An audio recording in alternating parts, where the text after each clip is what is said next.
Considérant d'un œil vitreux la gorge du médecin qui les soignait, ils essayèrent de la mordre. Le phénomène le plus troublant, et qui mit un terme à la location de la maison, fut une série de morts dues à l'anémie et précédée de folies progressives au cours desquelles les malades essayaient d'attenter par ruse à la vie de leurs parents en leur mordant le cou et les poignets.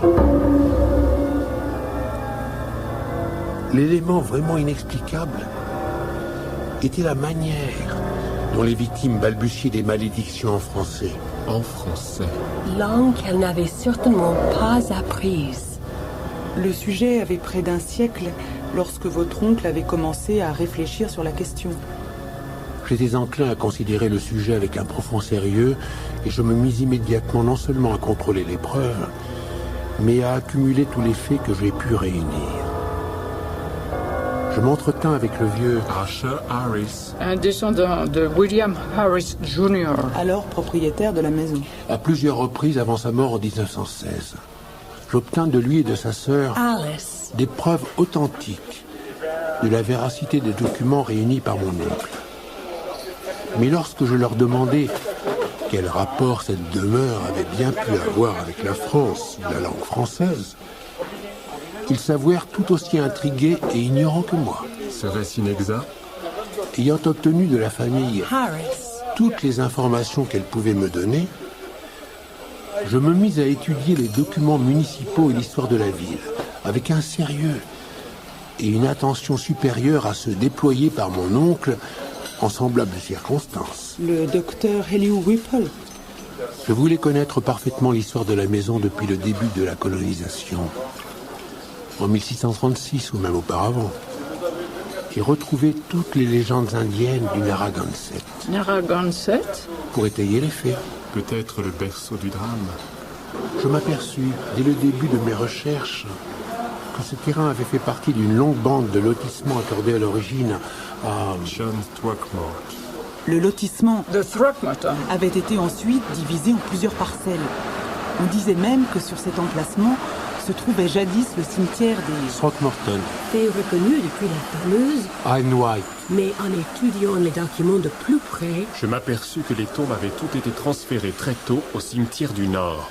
Par un hasard extraordinaire, Je découvris un document qui éveilla mon intérêt, car il recoupait plusieurs des éléments les plus étranges de cette histoire. Il s'agissait du bail d'un petit lopin de terre accordé en 1697 à un certain Étienne Roulet et à sa femme. Étienne Roulet. voilà que l'élément français apparaissait un élément français doublé d'un élément d'horreur. Je me mis à étudier fébrilement la configuration de la commune, telle qu'elle existait lorsqu'on avait rectifié la rue de Derrière, entre 1747 et 1758. Devenue rue des Bienfaits. je découvris une chose à laquelle je m'attendais à moitié. Là où se trouvait la maison maudite, les Roulet avaient installé le cimetière derrière la maison et il ne subsistait aucune trace d'un transfert de leur tombe. D'après les documents, il semble que les... Roulet Soit arrivé en 1696 de... Greenwich. Sur la côte occidentale de la baie de... Narragansett. C'était des... Huguenot de Caude. qui avaient éprouvé de grandes difficultés à obtenir de la municipalité de... Providence. La permission de s'installer en ville, ils étaient fort impopulaires à... Greenwich. où ils étaient arrivés en 1686 après la révocation de l'édit de Nantes. Édit de Nantes, 100 ans après. Et la rumeur publique prétendait que cette antipathie n'était pas due seulement à des préjugés raciaux et nationaux ou à de ces controverses terriennes qui opposent d'autres pionniers français à leurs rivaux anglais, mais à leur protestantisme passionné. Trop passionnés et à leur détresse lorsqu'ils avaient été chassés virtuellement du village et fini par trouver un asile.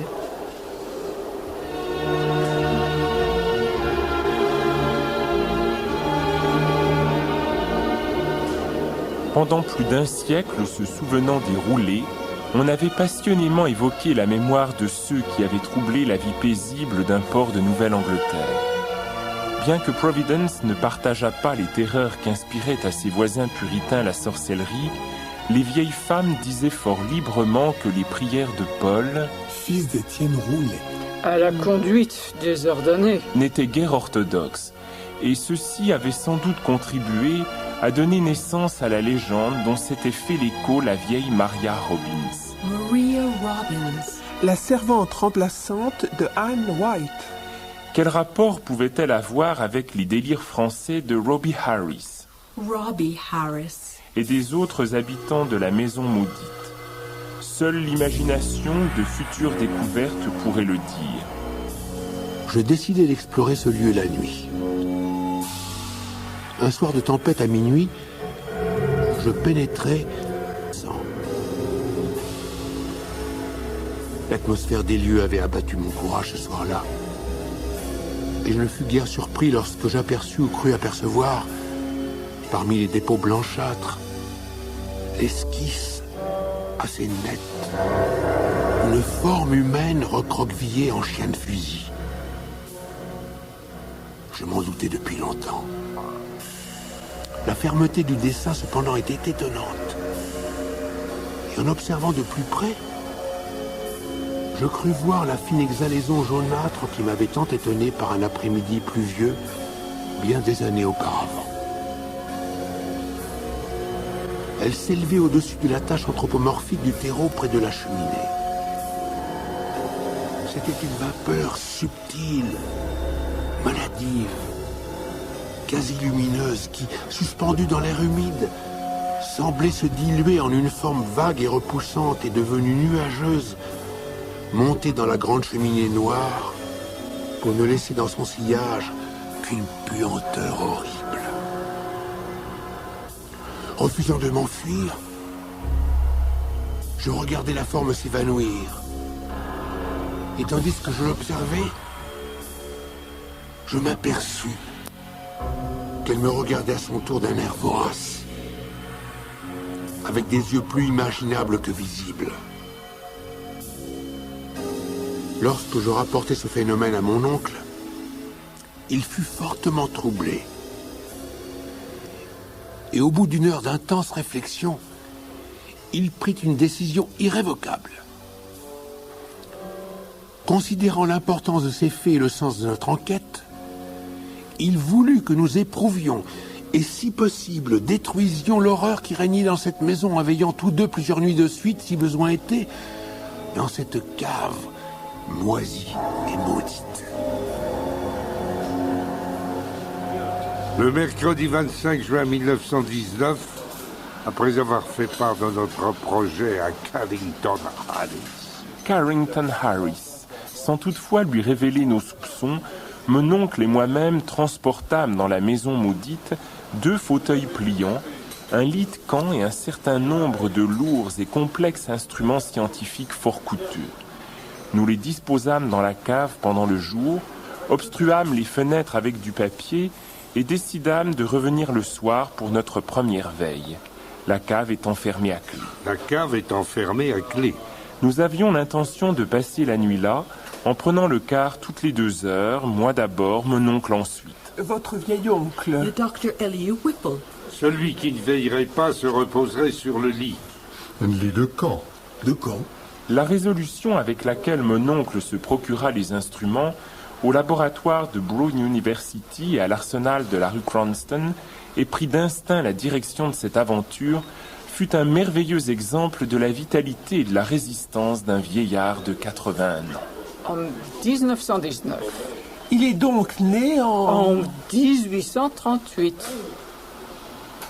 Il nous semblait, à mon oncle et à moi, qu'un ensemble de phénomènes inéluctables démontrait la présence larvée d'une certaine influence de la maison maudite. Maison maudite. Nous avions conçu 2 armes pour combattre cette influence maléfique. Un grand tube de Crookes, adapté à la circonstance, mu par de puissantes batteries à accumulateurs, muni d'écrans et de réflecteurs spéciaux, au cas où la forme s'avérerait intangible et à l'abri de toute arme autre que les radiations des terres. Et 2 lance-flammes, comme on en utilisa lors de la Grande Guerre, au cas où elle s'avérerait en partie matérielle et vulnérable par des moyens mécaniques. Notre veillée dans la cave commença à 10 heures. Au fur et à mesure que la nuit s'écoulait, nous renoncions à l'espoir d'une révélation. Une lueur timide, filtrant des lampadaires battus par la pluie sur le trottoir, et une faible phosphorescence provenant des champignons qui couvraient le sol, révélaient la pierre suintante des murs, dont toute trace de chaud avait disparu.